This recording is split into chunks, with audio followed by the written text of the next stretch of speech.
Hello, making a video today. We're going to take a look at Solgaleo in the Ultra League. This Pokemon now is released here in Pokemon GO. And we can take a look at this. Of course, I asked on Twitter for battles because right now available is the Master League, where it's very difficult to get them for that, as we haven't had them in raids yet, so we don't have really the XL candy for it. But yeah, the other option would have been the Little Cup, where you definitely cannot use a Solgaleo. So here we're gonna go with the Ultra League and some battles here. The thing is, most people know that I'm going to run Solgaleo, so most people are prepared for this, and most people just hardwalled me, which is fine, because also a ton of Pokemon in this meta just hardwall Solgaleo on its own. Like, this doesn't mean to be like that they really wanted to hardwall me, it's just like that a ton of Pokemon, like for example this Trevenant, might not be the best matchup for Solgaleo. There are like a ton of Pokemon that really hurt this Pokemon. For example, also Tapu Fini hardwalls it. This Pokemon here, Talonflame, hardwalls it. There are a ton of Dark types that all hardwall it, so like there is not a lot of play for Solgaleo, but we still had some fun gameplay here. So let's take a look at this. Here we're going to see Obstagoon against the Talonflame. My best Talonflame answer actually is my Obstagoon here. I have to go for 2 Night Slashes here. I have to hope that I get to the final one here. Let's see if we can get there. We're going to be able to get the shield, and can we get to the final one? We just barely miss out of it, and they're gonna go for a charge move here. They see our Solgaleo.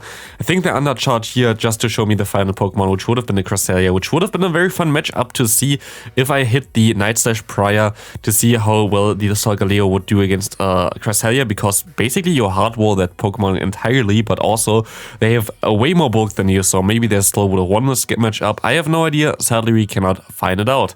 Next opponent here, we're going to see Obstagoon against Nidoqueen. Again, kind of hardwalled. A ton of people run just Nidoqueen Double Dark, so that's kind of what happens.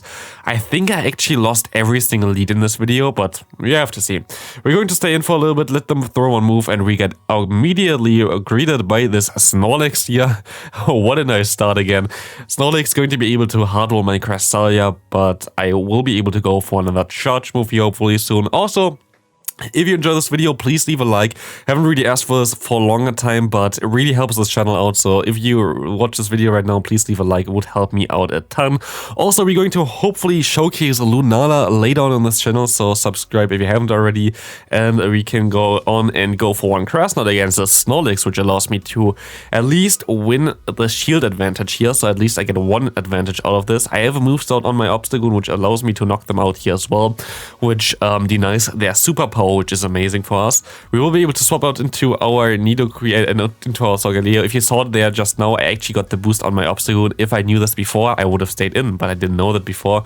And we get hardwalled here again with the Zangoose, but it looks like I can farm him down actually in time. Or not, because they're also gonna get the boost here, and this completely flips the matchup. I would have been able to farm them down in time, I would have got 2 more Psychic Fangs off there, and I would have been able to get a Psychic Fang most likely against the opponent's Nidoqueen. But of course, if the opponent boosts against me, there is like nothing I can do. Like, I was super unlucky in those matchups. Like, it just happens. It doesn't really matter anyway, as it's friendlies, but I was insanely unlucky. Basically losing every team comp scenario, and also having a ton of unlucky scenarios against me. The good thing though, I never had a game that quit on me, like never where the game just froze, and yeah, that's at least something, but I don't think they have it fixed yet. I think I was just lucky in those 8 games I think that I played here. Next opponent, Tapu Fini.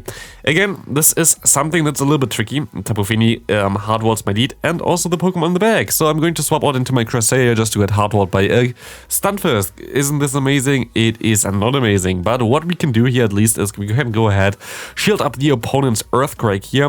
And what we're going to do here is we're going to shield up all Earthquakes. We have to somehow get the opponent's Tapu Fini again on our Cresselia. And for that reason, I kind of need to get this, like, keep this Cresselia a little bit healthy. As we see the Stunfisk going for another Earthquake. Fine for us, what we're going to do here is we're going to go for one more Grass Knot. We're going to try to catch the next opponent's Earthquake on our Obstagoon, because Obstagoon is basically our waste Pokemon here right now, because we want to showcase the other one. Otherwise, I would most likely going to go into the Solgaleo there to just get rid of some energy, but it's fine. We can go ahead and go for one Night Slash now against the opponent's Tapu Fini, and this is the most important boost ever, or maybe not, because we just literally immediately die afterwards from one Moonblast. But it's fine, because we can go ahead and go for one Grass Knot now, and at least we're going to be able to get rid of the first hard answer here.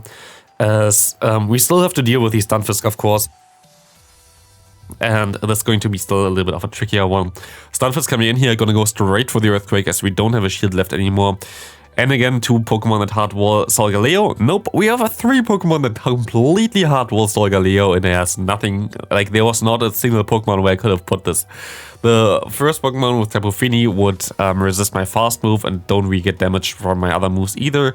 Talonflame just completely destroys me with their fire moves, and then the opponent Stunfisk has of course Earthquake and also will be able to resist both of my charge moves, so what am I supposed to do here? I don't know. Like, it's basically playing the Ultra League with just 2 Pokemon, which, especially if you get hardwall like I basically get in every game here, it's a little bit tricky.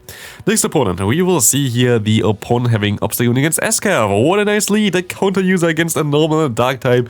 You'll love to see it as I can go into my Cresselia. We see a Runerigus coming in. This is actually not too bad. Runerigus has the ground typing, which allows me to go for super effective damage with the Grass Knot, and it looks like just barely not two-shotting the opponent, but does the opponent know? That is the question. Do they going to shield this move up? Do they going to let this move go through? We will find out next episode. This one coming through here, and this will be able to get the shield, which is amazing. And you know what? I can still get to another one. And I don't know if my opponent wants to give up 2 shields here just to get hardwall later from the Obstagoon. They do not. And now they can get a ton of farm here. But I can align my Solgaleo. And Solgaleo has, of course, a Fire Spin as their fast move. And Fire Spin will be a very good one here for the Escav. Because Escavalier, of course, is double weak to fire. Allows me to go ahead and go for 1 Psychic Fangs now against the incoming Swampert. And Swampert gonna get hardwalled by this Obstagoon. I can go for 1 Night Slash. Hopefully knock them out already. But what we're going to see here now is we're going to see a small stare down after this Earthquake hitting me here, as I don't really want to give the opponent too much farm or like all the farm on my Obstagoon, and I also don't really want to give the opponent here with a Swampert too much farm either. I'm going to go ahead and knock them out now, which allows me to now go ahead and go for 1 Night Slash still, while still being able to swap out before they can get the final counter through, which is amazing. So it basically worked out super well, just waiting out the switch clock there, trying to not allow the opponent to get the full farm down, and I can go for 1 Psychic Fangs to knock the opponent out here with my Solgaleo, and we win actually a game here where we got hardwalled. Next opponent, we will see most likely another hardwall. Let's see, we're going to see another Nidoqueen in the lead. Amazing stuff here again. Nidoqueen, something which I really don't want to see, and I'm going to stay in all the time a little bit just to get some extra energy, because before I already sniped the Snorlax before, which helped me out a lot, and I can just take the basically Nidoqueen's most like the why Nidoqueen is so good is just the poison jabs after the poison fangs. But before they hit the Poison Fang, it doesn't hurt too much. It still hurts a little bit, but it doesn't hurt too much. So staying in for a little bit there is totally fine, as we see the opponent going into their Kofak Regus, which is also totally fine for us. I guess we don't have to face it with our Solgaleo, which is amazing, but we're still going to go down here with our Cresselia. There's nothing I can do about this one here. But what we can try to do here is at least try to go into our what's it called, Obstagoon here, and we will be able to completely hardwall them. They're gonna go for a charge move here, which is going to be the 3 times resisted Moonblast, which does literally 0 damage. I can go ahead and go for a Night Slash and knock them all the way out here. I don't get the boost sadly, but a boost would have been nice, definitely. We see the opponent coming back into Nidoqueen. I can go for 1 charge move here as well. I expect them to just go straight for Poison Fang, to be fair, just because it's safer. Let's see what they're going to do here. They're going to go for the Earth Power. That's not really nice. I can swap out immediately into my Solgaleo to get hardwalled again. So we had an opponent here with the Nidoqueen, which is actually would be kind of neutral for the Solgaleo, but Ghost type and a Dark type in the back, which Solgaleo again has literally no place to be. Yeah, I'm gonna still go for some Psychic Fangs just to see how much damage I can do with my fast move still. They're going to shield this one up as well here, but I'm not going to use my shields here to make the spells even longer. They can just power punch me down, because there's nothing I can do anyway. Next opponent here, we're going to see, I think that was actually my favorite game. We see a Talonflame in the lead. Talonflame in the lead is something that I don't really want to face at all. Kinda, again, something that hardwalls my entire team, to be fair, as I will be able to go for a Night Slash at least here with my Obstagoon. Gonna get them a little bit lower. They could go for the Brave Bird here first turn, so I'm going to shield up, and it's going to be a Flame Charge. fine for me. I can still go for one more Night Slash here. This should put them lower or get the shield from the opponent. We're actually going to get the shield already, which is nice, as they're going to go for another Flame Charge here, and I'm going to let this move go through this time around. I will be able to go for another Night Slash. This Night Slash will be able to get them pretty low, I think, if they're going to let this move go through, but they're going to shield it, which allows them to farm me down. I don't want to get farmed down, so I'm going to swap out a little bit earlier. I will be able to shield up their move, which is going to be a Brave Bird, and they're going to go into an Umbreon here. Umbreon, of course, is not the ideal matchup for a Cresselia. I'm still going to have the Moonblast, which will be super effective, but also they have super effective moves as well, which is most likely going to be the Foul Play, exactly, and they will be way more spammy than me, and they have also a fast move that's super effective, while mine is double resisted. The Moonblast coming through will be able to 3-shot them, which is nice. I will be able to take one more move here, which is nice, but still I can swap out here into my Obstagoon. I will be able to overfarm a little bit, go for a move here, and I will be able to knock out the opponent. Actually could have went for one more fast move. This one more fast move would have allowed me to get to this move here as well, which would have been way better for me, but I didn't know that I could do this, so like, I don't know, like maybe I could have played better, but we see the opponent trying to catch the move on their Scrafty, which didn't work out at all. I can go for my Moonblast here, and they're going to try to be a little bit cheeky here. I'm going to go ahead and go for my charge move, and they're going to go for theirs. It's going to be a Power Punch. This is not enough to knock me out. I will be able to go for my charge move now, and I can swap into my Solgaleo, trying to go ahead and try to do some damage against them. They're going to go straight for a charge move.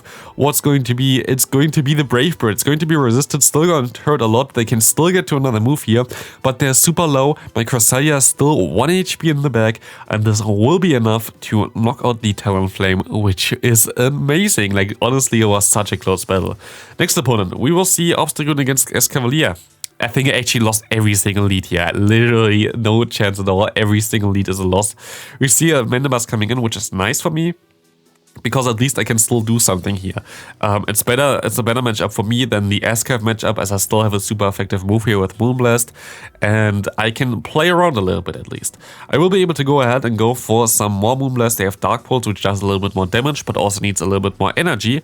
This will be beneficial for me, I think, actually, because 2 will not knock me out here, and I will be able to still reach another move, hopefully very soon. This Dark Pulse coming through doesn't knock me out, and I will be able to... I would have got to the Moonblast there. I don't know if I would have won CMP though. I'm going to shield up their move, which is going to be the Dark Pulse. I can overform a little bit, and I can go for my Grass Knot. This Grass Knot will be enough to hopefully get the shield, and I will be able to get the shield. And I can go for another one. Do I get another shield from the opponent? Let's see here. We will be able to get another shield here as well, and I can just let the move go through, which is amazing. This will be an aerial ace, and I can get so much farm here with my Obstagoon now. I don't care about that charge moves either. And now we are in an actually pretty okay-ish spot, depending on what the opponent has in the back, to be fair. And we can swap out immediately, Escav coming in. Of course, it's a hard wall again. It's completely hard walled from the get-go. Escavalier against an Obstagoon. Now we have this one here, the Giratina against my Solgaleo.